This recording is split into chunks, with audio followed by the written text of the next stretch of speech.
Please get ready for a dictation of transcription number 101 from Sir Kailash Chandra magazine. 5 seconds. Start. Mr. Deputy Chairman, there is no dispute in regard to the question that the working journalists had been suffering for long and that they need legal protection in their profession.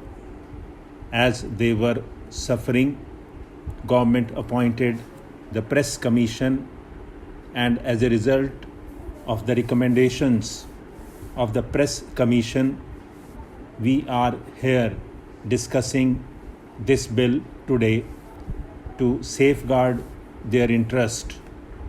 Now, our aim is to protect them from their employers.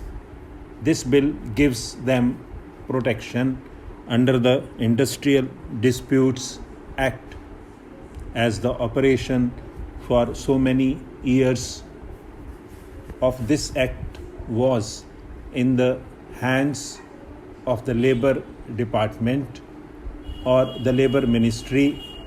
That department and that ministry are fully aware how it should be operated, as there have been lot of difficulties and lot of differences of opinion between one court in one state and the other court in the other state in regard to one item and one interpretation.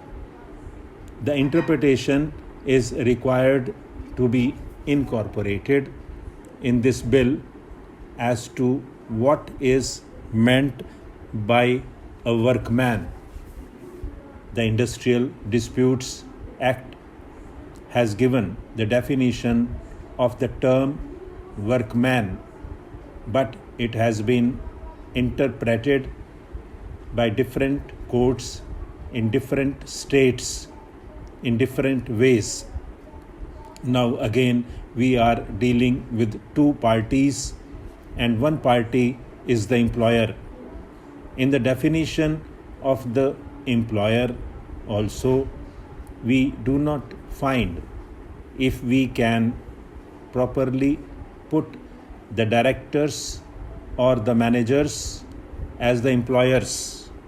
Now, this bill has tried to exclude certain staff and certain people doing certain jobs.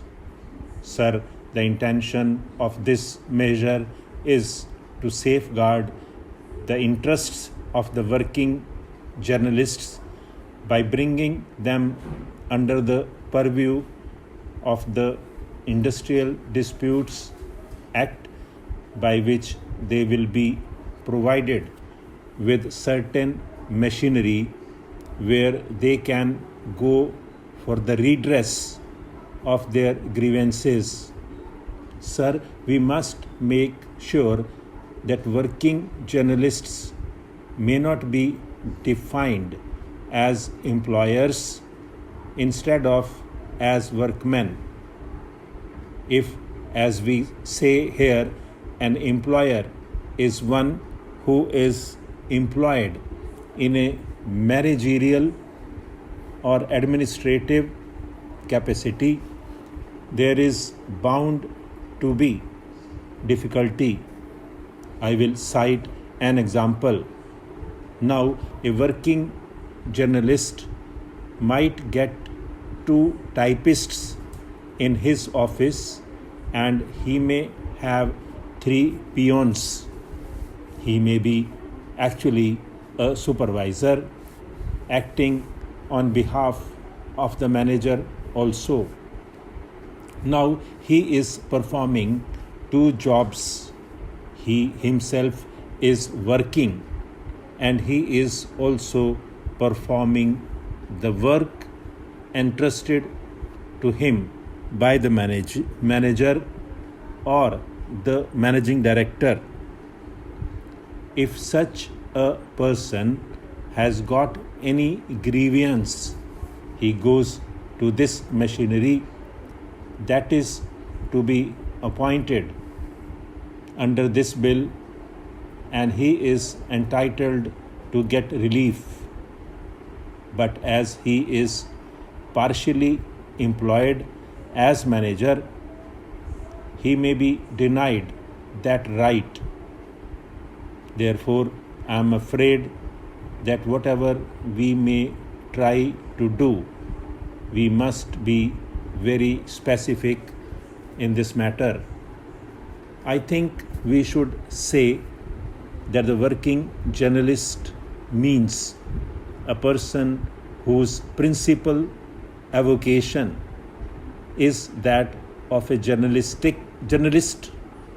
etc., etc. And then they are also termed as workmen under the Industrial Disputes Act. Otherwise, we will be faced with that sort of difficulty as other trade unions are experiencing in their day-to-day work in the appellate tribunal or the industrial tribunal or in other courts.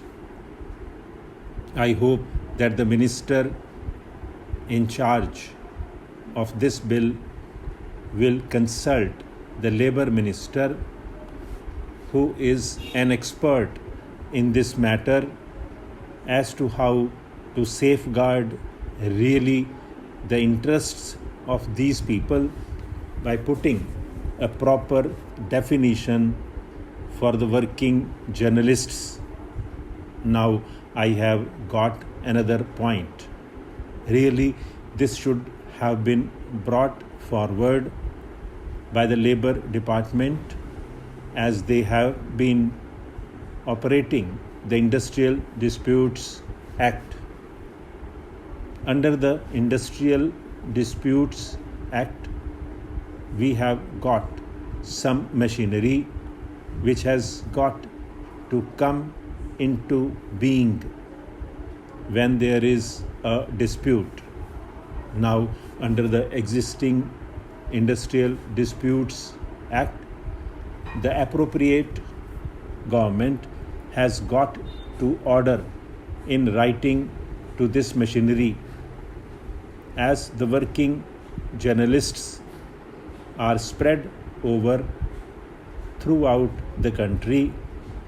I am not clear in my mind whether for the purpose of the working journalists this Industrial Disputes Act will be operated by the central government or by the state governments. Both the central and the state governments have their own machinery. From the Chief Labour Commissioner to the Reconciliation Officer, the Government of India has got a set of machinery throughout the country, and again the state governments have got their own labor commissioner and other officers. I want that also must be specifically provided in this bill as to whether they have got to go to the central government or to the state governments for the redress of their grievances. Now, the tribunals are not permitted to undertake any case as soon as it is referred by either of the parties, unless it is specifically ordered by the appropriate government. Now, my own opinion is this, that for the time being, it should be operated by the Labour Ministry of the central government stopped.